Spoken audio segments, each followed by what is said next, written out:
The symbiotic relationship between democracy and good governance is globally acclaimed. It is believed that democracy, premised on the principle of the rule of law and constitutionalism, is capable of ushering in good governance and societal development. Some of the criteria used in assessing good governance are security, respect for human rights, economic stability, rule of law, free and fair elections, accountability and transparency in government, corruption and poverty levels, among others. If the headlines are anything to go by, Nigeria faces serious challenges of diminished economic development, high poverty and unemployment rates, infrastructure decay, reduced social cohesion, endemic corruption, and high state of insecurity, all of which undermine political stability. Experts say that beneath these multiple developmental problems is a fundamental crisis of leadership and good governance, and that a continuous decline in the quality of governance in Nigeria calls for building political leadership based on competence, commitment, and patriotism. The ANAP Foundation is a non-profit organization committed to promoting good governance, and the founder, Mr. Atedo Peterside, kindly joins me today on View from the Top, and I thank him for joining us. Hello. And I thank you for tuning in. Let's quickly get you acquainted with my guest before we begin our conversation. Born in July 1955, Atedo Peterside attended King's College, Lagos, and obtained a bachelor's degree in economics from the City University, London, and a master's also in economics from the London School of Economics and Political Science. He later attended the Owner-President Management Program of the Harvard Business School. Mr. Peterside started his banking career with then Nile Merchant Bank and rose through the ranks to become the bank's Assistant General Manager. He founded investment banking and trust company IBTC and became its CEO in 1989. He stepped down as CEO in 2007 and became chairman of Stanbic IBTC PLC from 2007 until 2014. He is currently chairman IBTC Holdings, director of both the Standard Bank of South Africa Limited and Standard Bank Group Limited, as well as chairman of Cadbury Nigeria PLC and ANAP Business Jets Limited. He also sits on the boards of Flour Mills of Nigeria PLC, Nigerian Breweries PLC, and Unilever Nigeria PLC. Mr. Peterside was a delegate at the 2014 National Conference. He's a member of the National Council on Privatization and is the chairman of the NCP's Technical Committee. He's also a member of the National Economic Management Team. Mr. Peterside, beyond merely highlighting the symptoms of bad governance, what are the sources and causes of governance failure in our country? Okay, in our country, I think what I identify is that we don't align goals properly between the individual and society and what is ideal for the public good. The result is that sometimes we create situations where the individual can see that what is good for himself may be bad for others, but he pursues only what is good for himself. If you want people to behave properly and the society to move forward, you want to make sure that you align the goals in a way that people, even when pursuing their personal goals, those goals are consistent with the same goals that you need for the bigger society, the region, the country. So many times we put people in a position where there's a conflict between what is best for themselves and what is best for the nation, and they simply pick the one that is best for themselves. Someone once said that the three main problems militating against Nigeria's progress and attainment of nationalism are corruption, ethnicity, and religion bigotry. What would be your first three, or do you agree with those? The average person is not too motivated by whether you and him have the same religion, you're from the same tribe, and so on. It is politicians that emphasize these differences because they want to use them for advantage. So it's like a policy of divide and rule. Ordinarily, Nigerians will live in harmony, side by side, except some few areas where there have been historical problems between communities and there's distrust. But it's not true that all over the land, I mean, everybody distrusts his neighbor. But psychologists say that people do what works. People who are exploiting religion and tribal differences obviously finds that this works. Sure, don't get me wrong. I'm not disputing that it's possible to emphasize the things that divide people. But my point is that it is clever politicians who decide in desperation that since I have no other policies, ideas, programs to use to differentiate myself and sell myself, let me refer to some base instincts and see whether I can use that to project myself. Of course it can work in some circumstances. But my hope and prayer is that, and in some parts of this country, as people get more developed and more advanced, it begins to work less and less. Because if it worked 100%, then you could sit down in your room and decide where all those in one tribe would vote. But you can look all over the country and find that it's not so. Many people tend to blame leaders for most of Nigeria's problems. Are the citizens who are being led completely blameless?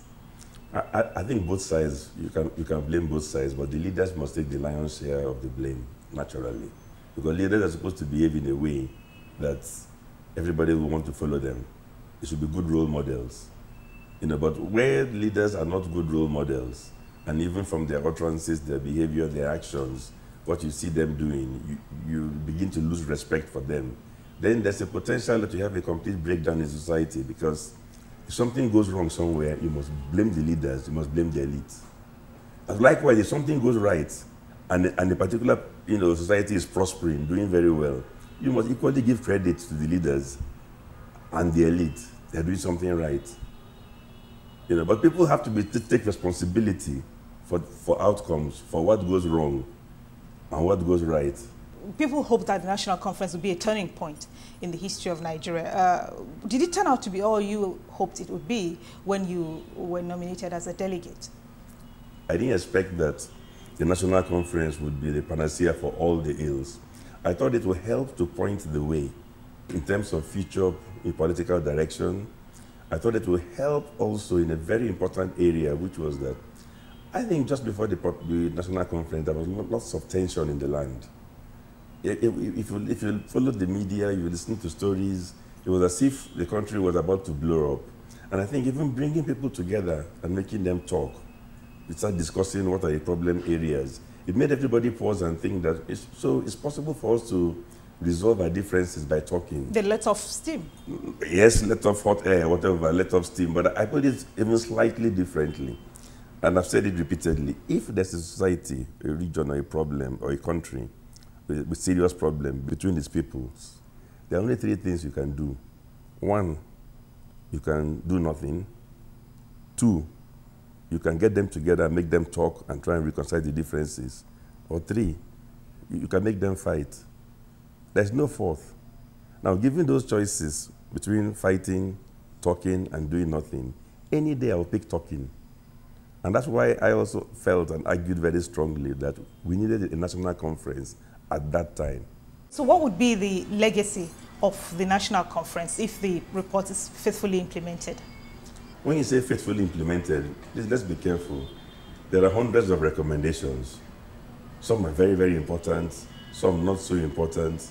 And even if you implement half of them, 2/3, especially if it contains some of the most important recommendations, I think it will help to transform this country. I give you just one recommendation, just one area, because I was actively involved in that, and I was also in the committee involved in that. All over Nigeria for the last few decades, there have been issues of citizenship, indigenship, residency. I think we resolved that issue at the National Conference through discussion and dialogue. There were people who arrived at the conference, some of us arrived at the conference saying that we have to use this conference to establish a consensus among the Nigerian elite that the way forward is to forget about where somebody came from originally, because at the end of the day, everybody came from somewhere. So I think we used that conference to establish consensus. Interestingly, society moves forward in stages. Whether or not governments enact a law immediately does not matter. What matters is that the elite, by brainstorming, came to the conclusion that that is the only way forward. Very often the law actually lags behind. Let me give another example of where the law is lagging behind. There was a national conference many years ago, they sat down, the elite, they brainstormed the membership and came up with the idea of having 6 geopolitical zones. Till today, no law has been enacted giving force to the 6 geopolitical zones. But it's generally accepted. But I bet you know which zone you're from. True. You know which zone you. So the point I'm making is that an idea whose time has come, it doesn't really matter whether government has come to issue a white paper, whether a law has been enacted, so that some of the things we came up with in the national conference, which we arrived at by the elite brainstorming together and deciding that's the way forward, will have the same force as the 6 geopolitical zones. So the point I'm making is that it is acceptance that is more important than white paper from government, than law being enacted. So that if you're measuring the national conference in terms of which law was enacted when the government issued a white paper, then you may be disappointed. But if you want to measure it in terms of hundreds of issues in which the elite have built a consensus, then you will find that there has been substantial progress. One of the few things on which you and Professor Charles Soludo seem to agree is that the cost of governance is too high. How can we summon the political will to do the right thing? Or maybe I should start by asking, what is the right thing to do? You know, we will do the right thing eventually. The cost of governance is too high. And should I tell you why I'm so confident we'll do the right thing? It's a matter of when, not if. What's happening is that the cost of governance will keep on exploding. It will keep on increasing. It will keep on consuming a larger and larger percentage of our resources until it will become obvious that this nonsense has to stop again. And then it will be the elite who will say no more. And you see, there's a reason why... That time has not come. No. What's happening is that we've patched the problem. If overheads and cost of governance and all that stuff is consuming 70% of our resources, and we succeed in bringing it down to 65%, some people celebrate and say, well, there's been an improvement, but that's still not good enough. What is going to happen eventually is that the rest of Nigeria will decide that why should some people who happen to be in civil service, who happen to be in federal government agencies, we know how some of them smuggle themselves in through their connections and their godfathers, why should they now get together and consume 70% of the nation's resources and leave the other 160 million Nigerians out there hungry? How long can this continue? Because when you talk about this cost of governance, it translates into a handful of people or hundreds of people using governance as the excuse for them to appropriate to themselves the bulk of our resources and leave the rest of us with the leftovers. It's a matter of time before, if those who are elected into office don't correct it, the elite will come together again and force them to do so, to make the corrections. It will happen. And you know what? Falling oil prices help to make it happen faster.